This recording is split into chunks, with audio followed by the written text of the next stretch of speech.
Sur les pas du shiatsu, podcast du blog Ryoho Shiatsu, ouvert à tous les styles, toutes les écoles. Je suis Mathilde Mignot, shiatsushi. C'est vrai que je suis très texture et en fait le corps de la personne, un peu comme une pâte à brioche, où je fais souvent des liens avec la cuisine sans m'en rendre compte, dans l'homogénéité du corps, entre l'os, les ligaments, les muscles. Est-ce qu'il y a de l'humidité dedans? C'est quelque chose qui finalement est très présent dans mon toucher et dans la métamorphose qu'on peut faire avec des œufs, de la farine et que ça fait un gâteau, que ça fait une pâte. Ouais, on transforme. Aujourd'hui, shiatsu et art culinaire avec Juliette Camboulas, interrogée par Yvan Bell. Et Juliette va nous parler un petit peu de son parcours. Est-ce que tu pourrais te présenter, s'il te plaît? Bonjour, moi c'est Juliette Camboulas. J'ai fait l'école de Bernard Bouéré il y a maintenant 5 ans. J'ai mon cabinet sur Paris depuis 1 an et demi. Alors Juliette, tu as un parcours assez atypique, intéressant, puisque tu viens d'un milieu mais qui n'a rien à voir. Est-ce que tu peux me parler de ça? Alors oui, j'ai fait 10 ans de cuisine. Et ça va faire environ 4-5 ans que j'ai démissionné. Je garde un pied en cuisine, on va dire 1 fois par semaine pour assurer financièrement parlant et pour m'enlever la pression financière pour ma pratique. Oui, j'ai commencé la cuisine à 20 ans. J'ai toujours su que je voulais faire un métier dans l'accompagnement et dans le soin, mais je ne me sentais pas à cette époque, à 18 ans, aller à la fac de quoi que ce soit, donc j'ai fait mon baptême du feu. Et à la fois, ça me donne énormément dans ma pratique, parce qu'en cuisine, en fait, j'ai dû affronter aussi bien psychiquement, corporellement, le stress, en fait, le fait de devoir dépasser ses limites, un peu de tout type de limites. Et ça me permet aussi de mieux comprendre le milieu, par exemple, de l'entreprise, pour pouvoir maintenant accueillir quelqu'un dans mon cabinet. J'ai l'impression qu'il y a peu de choses qui peuvent me faire peur. Alors, c'est passionnant parce qu'on ne s'imagine pas quelqu'un faisant de la cuisine à ce niveau où tu étais en plus, et puis devenir shiatsushi. Comment s'est passé ce déclic? Comment tu es passé de l'un à l'autre? C'est mon premier amoureux. Son beau-père, il était shiatsushi. Il avait fait l'école de Bernard. Je lui ai demandé de m'apprendre le kata, de m'apprendre le protocole. Et donc moi, je l'ai pratiqué en parallèle de la cuisine, mais pendant les vacances. La famille, les amis, comme on peut apprendre, voilà, autre chose. Donc je l'ai pratiqué en fait, et je l'ai beaucoup reçu dans mon adolescence. Et quand on goûte au shiatsu, c'est rare de ne pas y revenir. Et donc quand je suis arrivée à 10 ans de cuisine, soit j'étais prête à ouvrir mon restaurant, après avoir été chef pour d'autres personnes, soit en fait je bifurquais, j'étais prête à faire ce que je voulais faire depuis toujours. Et je me suis dit mais c'est peut-être le moment. Et donc voilà, j'ai sauté dans l'aventure du shiatsu et c'est passionnant parce qu'en cuisine en fait c'est un peu la même chose. C'est un métier, donc en fait il y a 1001 choses à apprendre et c'est ce que je retrouve aussi dans le milieu du shiatsu avec la médecine chinoise qui est sans fin et où je me dis j'ai énormément de chance d'avoir rencontré ça dans ma vie parce que je sais que je m'ennuierai pas. Je confirme, on n'a pas le temps, on ne peut pas, et il ne suffit pas d'une seule vie pour faire le tour, donc je te confirme, on ne s'ennuie pas. Tu disais goûter au shiatsu, pour une cuisinière, le mot est bon. Est-ce que tu pourrais dire si il y a des gens, comme il y a des plats qui ont des saveurs différentes, des textures différentes, des couleurs, des formes, etc.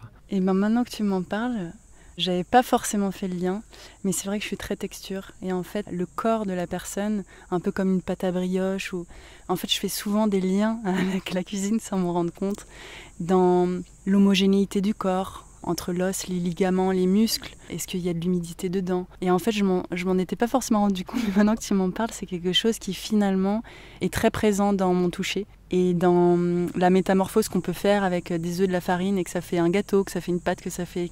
Ouais, on transforme, on fait quelque chose avec des ingrédients. En fait, dans le shiatsu, il y a aussi beaucoup ça.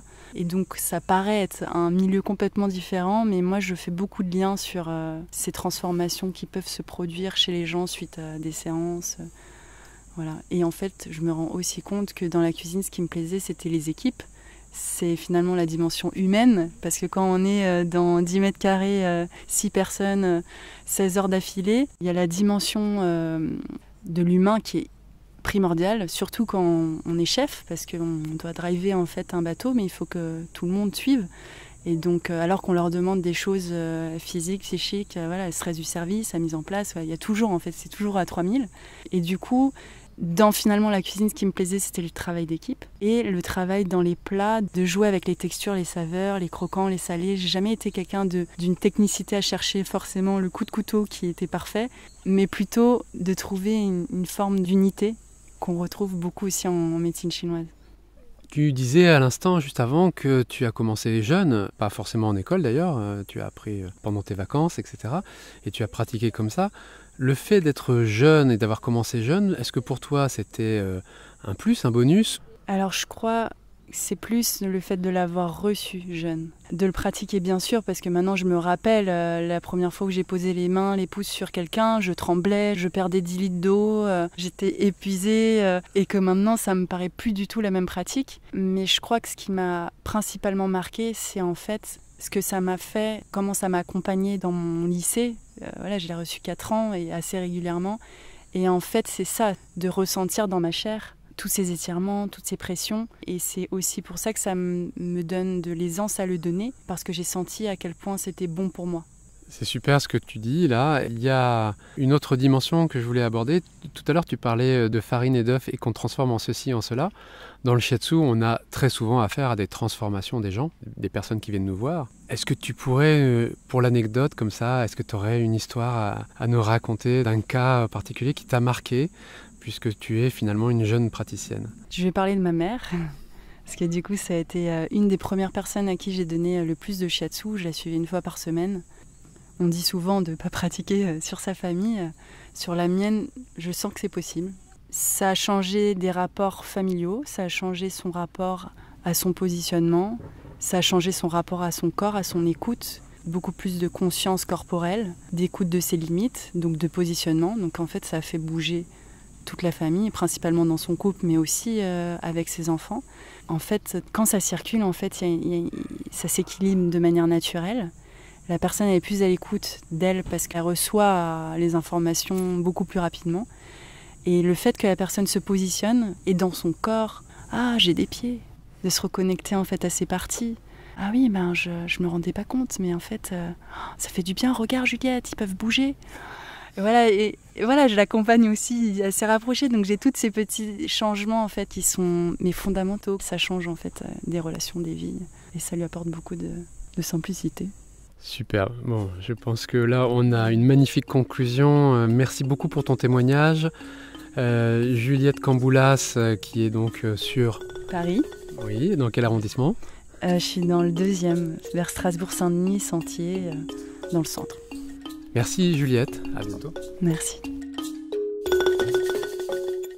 Merci à vous de votre écoute. Sur les pas du shiatsu est disponible sur les principales plateformes de podcast. N'hésitez pas à vous abonner, à liker et à faire connaître surtout notre podcast. Vous pouvez aussi nous retrouver sur le blog Ryoho Shiatsu, un site disponible en 6 langues et riche d'interviews, de réflexions, d'ouverture et d'harmonie. Réalisation François-Olivier Louaille.